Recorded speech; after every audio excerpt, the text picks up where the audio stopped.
Hey, good day, investor group.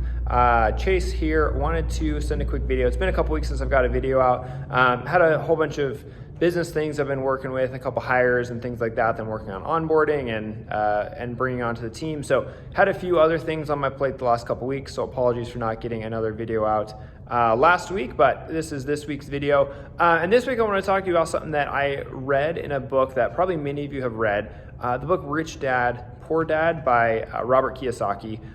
He said something I thought was really fascinating. It kind of took me a little bit of time marinating on it in order to really understand what he meant by it. So he wrote that your home is not an investment. So as someone who is in real estate and sells real estate, a phrase that is often thrown around is that your purchase of your home is one of the biggest financial investments you can make.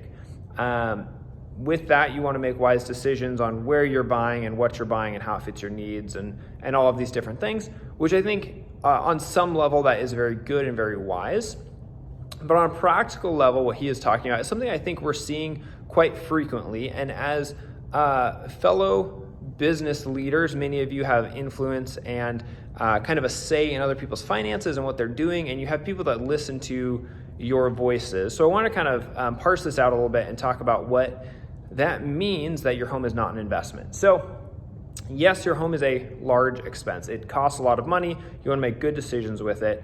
But what we're seeing right now is because the market has gone up so much over the last handful of years, a lot of people are expecting that this is like the 2008 bubble, and they are selling their homes in order to avoid the crash.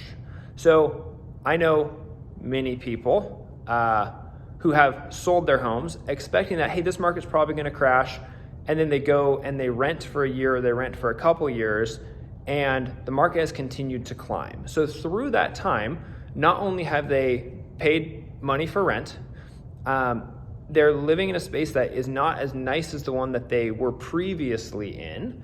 And in addition to that, they've missed out on about 30 to 35% increase over the last 2 years in what their home is worth. So if someone sold their home 2 years ago, let's say they sold it for $300,000 and let's say they walked away with $100,000. Over this last year or the last 2 years, with how much prices have gone up, that home is not worth $300 now, that home is worth $400. So if they're even trying to buy back into the same market, they've lost $100,000 of equity.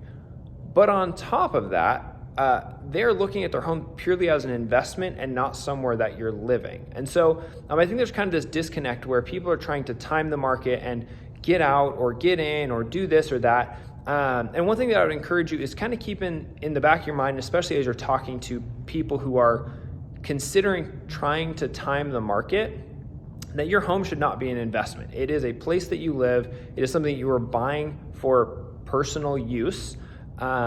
In that, obviously there are investment features to it. It does gain value, and there are things you can do with that value without necessarily selling your home. So you can do a home equity line of credit, you can do a cash out refinance. There are things you can do to pull money out, which is sometimes a very wise thing to do in order to pursue other investments. But as a whole, if someone is looking at, oh, I'm going to sell my home, I'm going to rent for a year, and I'm going to hope that the market crashes, ultimately they are acting as if their home is an investment and not somewhere that they're living. And that's something that has continued to bite people who are not necessarily making wise decisions. There are very good reasons to sell your home and to go rent. There are practical reasons. There are all these different things.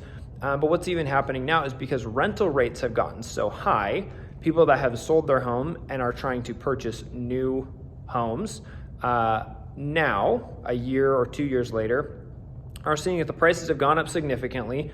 Their rent is pricing them out, and there are a lot of folks that are actually stuck in this middle place where maybe they have some equity that they had in their old home that they've been kind of dipping into every month to pay their rent, or it's just been sitting there and not really doing much. But ultimately, because they played the market and tried to time it, they've kind of ended up wasting 2 years by renting when really they should have been owning a home that whole time. So that's not, I just encourage you. Your home's not an investment. I would love to kind of talk to you about that and what how you can help portray that to your clients, whether you're a financial planner or you're in insurance or just have people that you know or talk to or whatever. I think it's a really important concept, and that's something that I am continually reiterating to my clients who are considering selling just so they can sit on their money and wait for the market to crash. If you're doing that, you don't know what's going to happen. You may have a feeling or whatever, and maybe you hate your home. Great, go ahead and do that. But if you're selling a place simply for the financial investment of, I want to sell so then I can wait and buy when the market gets lower, you don't know that's going to happen. And ultimately, you're going to be making an unwise decision and not doing what's best for you, which often is staying put if that's the case of trying to sell just for the investment's sake. So anyway, hopefully that is helpful and encouraging for you this week. Continue taking care of your people, and I will see you soon.